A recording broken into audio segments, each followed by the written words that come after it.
राम राम दोस्तों। कैसे हो आप लोग। दोस्तों, अगर आप एक्सपोर्टर हो या इंपोर्टर हो या एक्सपोर्ट इंपोर्ट का बिजनेस शुरू करने वाले हो तो फिर ये वीडियो आपके लिए ही है। दोस्तों, हुआ क्या है कि जो स्विस कैनल है ये एक बहुत ही इम्पॉर्टेंट सी रूट है। यहाँ पे 10 से 12% का जो ग्लोबल ट्रेड होता है ना, वो इस कैनाल से ही गुजरता है।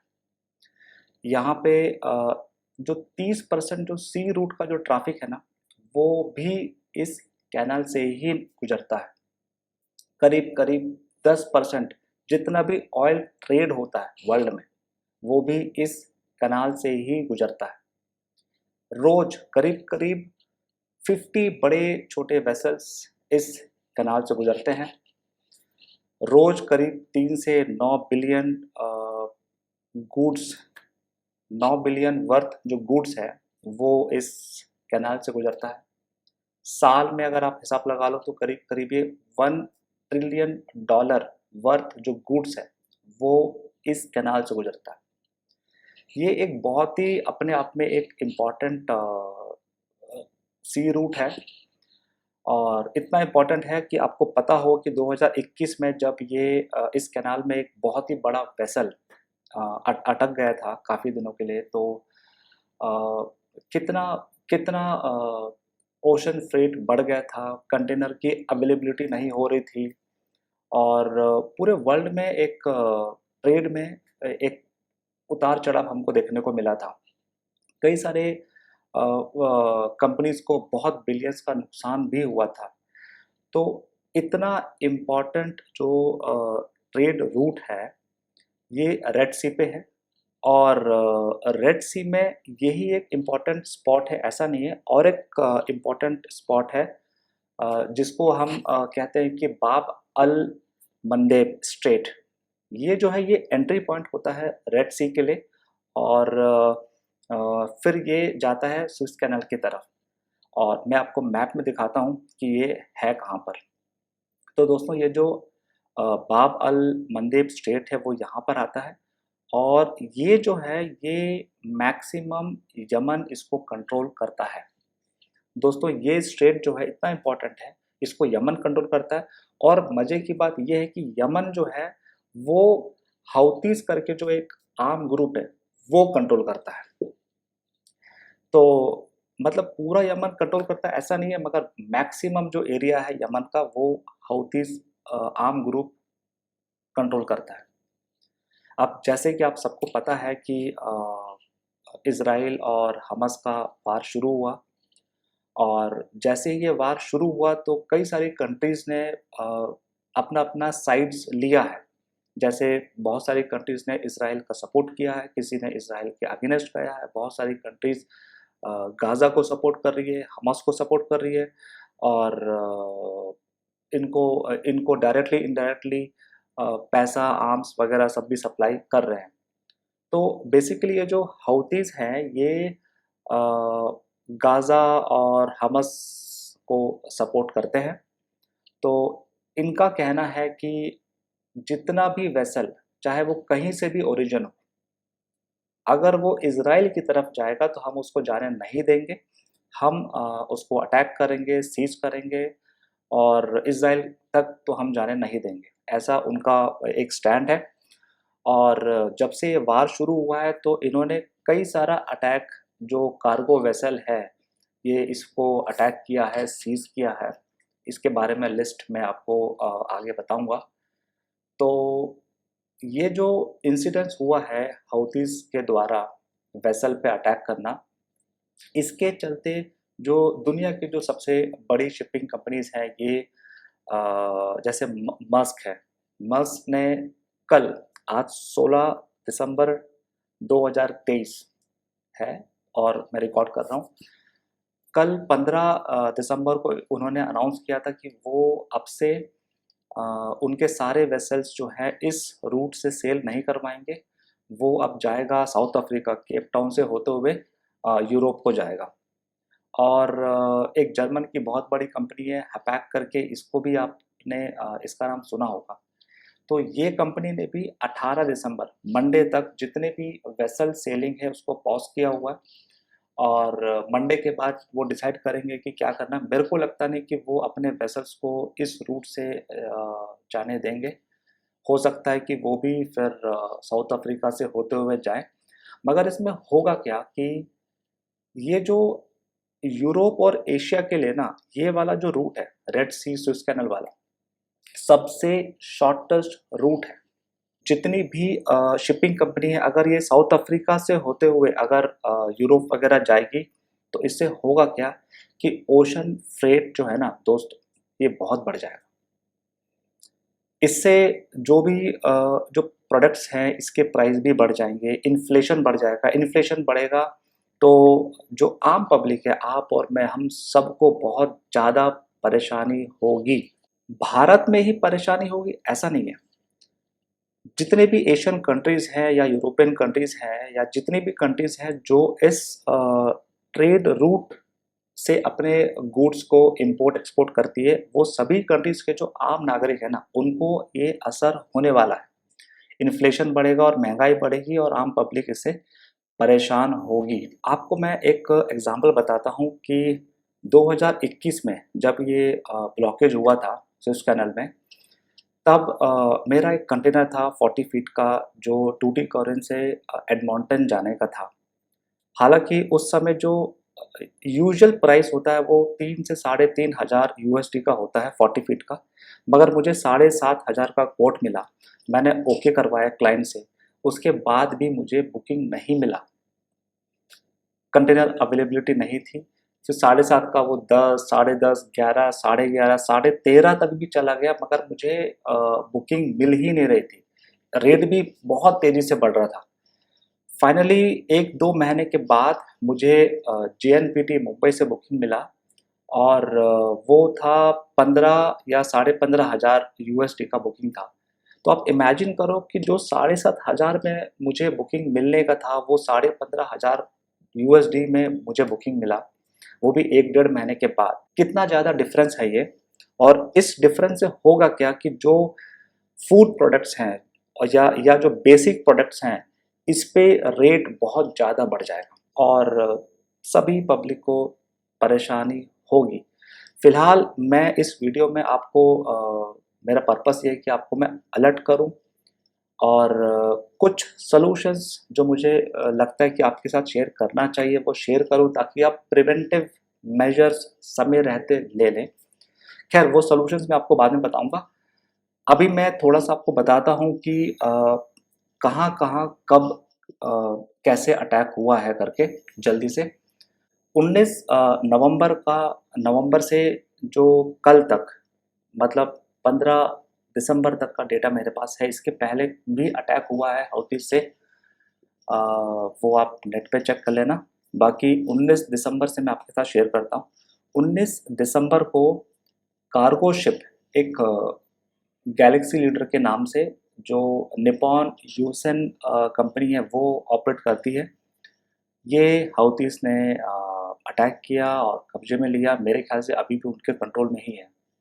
फिर 11 दिसंबर ये कमर्शियल टैंकर था, नॉर्वेगियन टैंकर था जो स्टिंडा के नाम से था, तो इस पे भी हाउथीज़ ने अटैक किया था। फिर 14 दिसंबर एक कार्गो शिप था रुइन करके, जो बुल्गेरियन कंपनी का वेसल था। बुल्गेरियन मरीन फ्लीट कंपनी है इस कंपनी का नाम। ये जो अटैक हुआ है ना दोस्त, ये हाउथीज़ ने नहीं किया। ये एक हुआ क्या है कि ये सोमालियन पायरेट्स ने अटैक किया। आपने वो कहावत तो सुनी होगी कि बेगानी शादी में अब्दुल्ला दीवाना। तो हुआ क्या है यहाँ पे कि सोमालियन पायरेट्स जो हैं ये कई महीने से शांत थे, उतना ज़्यादा उनका एक्टिविटी नहीं था।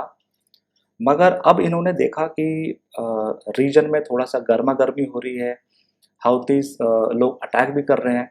तो इसी गरमा-गर्मी में ना इन्होंने भी थोड़ा-सा अपना हाथ गरम करने की कोशिश करी है। बस इन्होंने एक चांस लिया है और इस वेसल को अपने कब्जे में लिया है।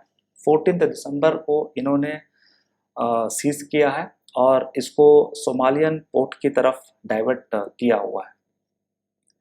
14 दिसंबर को ही एक कमर्शियल टैंकर था जो भारतीय मैन्युफैक्चर्ड जेट फ्यूल लोडेड था इसमें। तो इस पे भी अटैक हुआ, 2 मिसाइल्स अटैक हुए हैं इस पे। हालाँकि 2 मिसाइल्स भी इस पे गिरा नहीं और फिर बाद में ये जो टैंकर है ये आगे आगे की तरफ बढ़ा। 15 दिसंबर को जो मस्क करके जो फेमस शिपिंग लाइन है उसका वेसल पे अटैक हुआ था हाउथीज के द्वारा। 15 दिसंबर को ही एक लाइबेरियन फ्लैग वेसल था अल जसरा के नाम से, जो जर्मन बेस्ड शिपिंग कंपनी है हैपैक, वो ऑपरेट करती है। इस पे भी अटैक हुआ था हाउथीज के द्वारा। 15 दिसंबर को ही और एक लाइबेरियन फ्लैग वेसल है जिसको MSC प्लेटियम 3 कंपनीज होल्ड ओन करती है।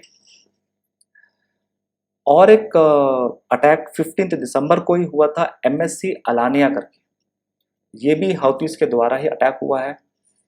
आज 16 दिसंबर है, जहाँ तक मुझे पता है आज भी एक मस्क के वेसल पे अटैक हुआ है हाउथीज के द्वारा। हालांकि मेरे पास अभी कुछ खास रिपोर्ट आई नहीं है, मगर ऊपर ऊपर से जो मुझे न्यूज़ मिल रही है अटैक हुआ है। तो दोस्तों एक बात तो ये है कि ये जो यमन है ये एक छोटा सा कंट्री है, इनके पास कोई मैन्युफैक्चरिंग है नहीं, गरीब सा देश है, कुछ इनकम खास है नहीं। इनका जो खाने का भी आइटम है ना मैक्सिमम इम्पोर्ट होता है। ये हालत है ये कंट्री की, मगर इनके पास लेटेस्ट आर्म्स एंड एम्यूनेशन है। इनको कौन देता है, इनको पैसा कौन देता है, ये मुझे पता नहीं। हालांकि पता भी है तो फिर इस वीडियो में नाम लेना ठीक नहीं है। ये सवाल यहीं पे मैं ओपन छोड़ता हूँ, ये आप डिसाइड करो। बल्कि हालांकि रिसेंटली ईरान के जो डिफेंस मिनिस्टर है ना, इनका शायद कल 15 या 14 दिसंबर को एक स्टेटमेंट आया था कि जो रेड सी है वो ये ईरान कंट्रोल करता है। इनका स्टेटमेंट से ये क्या मैसेज देना चाह रहे थे ये मुझे नहीं पता, क्योंकि रेड सी में सिर्फ यमन नहीं आता है, सऊदी भी आता है, सोमालिया आता है, डिजिबोटी आता है, इजिप्ट आता है, ऐसी बहुत सारी कंट्रीज आती है। और सबको सबको ईरान कंट्रोल करता है, मुझे ऐसा लगता नहीं है। इनका इनका मीनिंग क्या है ये मुझे पता नहीं। खैर कौन सही है कौन गलत है, कौन किसको सपोर्ट कर रहा है कौन नहीं कर रहा है, इस पे मैं ज़्यादा डिटेल में नहीं जाऊंगा इस वीडियो में। ये पर्पस भी नहीं है इस वीडियो का। हम चलते हैं कि ऐसी सिचुएशन में एज ए एक्सपोर्टर आपको क्या करना चाहिए। तो दोस्तों मेरे पास एक 3-4 सॉल्यूशन है जो मैं आपके साथ शेयर करूंगा। देखिए, प्रोडक्ट आपका है, आपको मेरे से ज़्यादा पता है कि आपका प्रोडक्ट का ट्रेंड क्या है, कॉम्पिटिटर्स कौन कौन है, कौन कौन सी कंट्री है, बायर्स का क्या मेंटालिटी है। तो आप मेरे से ज़्यादा बेहतर डिसीजन ले सकते हैं। मैं आपको एक ओवरव्यू सरफेस लेवल में शेयर करूंगा, सॉल्यूशन हो सकता है आपके काम आए।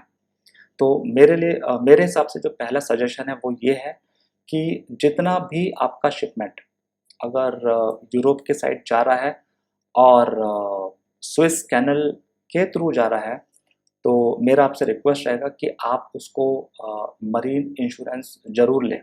बिना इंश्योरेंस के सेल मत होने दें, और इंश्योरेंस कंपनी से बात करो कि इस प्रकार का रिस्क जो है आप कवर करते हो कि नहीं। अगर कवर करते हो तो क्या उसके लिए कुछ एक्स्ट्रा प्रीमियम आपको देना पड़ेगा या नहीं।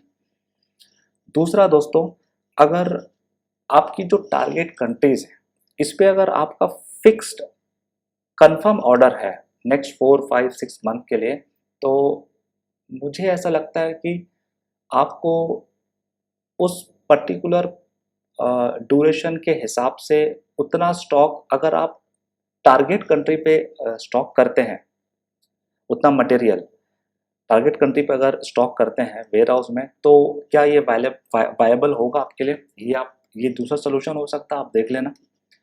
तीसरा सोल्यूशन ये है कि एशियन कंट्री से सोर्स करने के बजाय क्या वही प्रोडक्ट साउथ अमेरिका या वेस्ट अफ्रीकन कंट्रीज में कहीं पे अवेलेबल है सेम कॉस्ट में, तो वहाँ से भी आप सोर्स कर सकते हैं। क्योंकि अगर वहाँ से सोर्स करोगे ना तो स्विस कैनल वाला जो लफड़ा होगा नहीं, और शायद ओशन फ्रेट भी उतना ज़्यादा होगा नहीं वहाँ से। फोर्थ सोल्यूशन है दोस्तों मेरे हिसाब से कि ये जो वार है ना, ये कब तक चलेगा ना आपको पता ना मुझे पता, किसी को नहीं पता। इज़राइल अभी स्टेटमेंट आया था कि पहले वो हमास को ख़त्म करेंगे, फिर फ़लस्तीन पे भी वो अटैक करेंगे, क्योंकि फ़लस्तीन से भी बहुत सारे अटैक, मिसाइल अटैक हुए हैं इज़राइल पे। कुछ पता नहीं है कब तक चलने वाला है। तो मेरे हिसाब से आपको क्या करना चाहिए, दूसरा कोई मार्केट भी साइमल्टेनियसली आप डेवलप करिए, अपना मार्केट डेवलप करिए, ताकि यहाँ की जो अनसर्टेनिटी है इसके कारण आपका बिजनेस ना रुके। आपका अगर एक दूसरा इनकम स्ट्रीम चालू होता है तो फिर ये आपके लिए भी लॉन्ग टर्म फायदेमंद रहेगा। दोस्तों देखो, जो भी कस्टमर है ना, इसको अल्टीमेटली अच्छी क्वालिटी का प्रोडक्ट कॉम्पिटिटिव प्राइस में चाहिए, चाहे आप तो चाहे कोई और। अगर आप नहीं दे पाओगे ना तो ये किसी दूसरे से लेंगे ऑब्वियसली। तो आप देखिए, आप अपना बिजनेस को ज़्यादा अच्छे से समझते हैं या जानते हैं, उसके हिसाब से आप प्रिवेंटिव मेजर्स पहले से ही लीजिए। अगर आपको लगता है कि मेरे से कुछ डिस्कस करना है तो आप मेरे को कांटेक्ट कर सकते हैं। अपन टेबल में बैठेंगे, आपका डिस्कस करेंगे क्या प्रोडक्ट है, क्या चैलेंजेस हैं, उसका क्या सोल्यूशन हो सकता है। थोड़े आइडियाज़ मैं शेयर करूँगा, थोड़े आइडियाज़ आप शेयर करिए, कुछ ना कुछ तो मेरे ख्याल से निकल ही जाएगा। तो दोस्तों पर्पस यही था कि आपको थोड़ा-सा अलर्ट करूँ, थोड़ा-सा आपको सिचुएशन बताऊँ, और एज़ ए बिज़नेसमैन आप अगर आप एक्सपोर्टर वगैरह हैं तो मेरे को लगता है कि आपको अभी से प्रिवेंटिव मेजर्स लेना चाहिए। फ़िलहाल इस वीडियो में इतना ही। दोस्तों मिलते हैं अगली वीडियो में, तब तक के लिए राम-राम।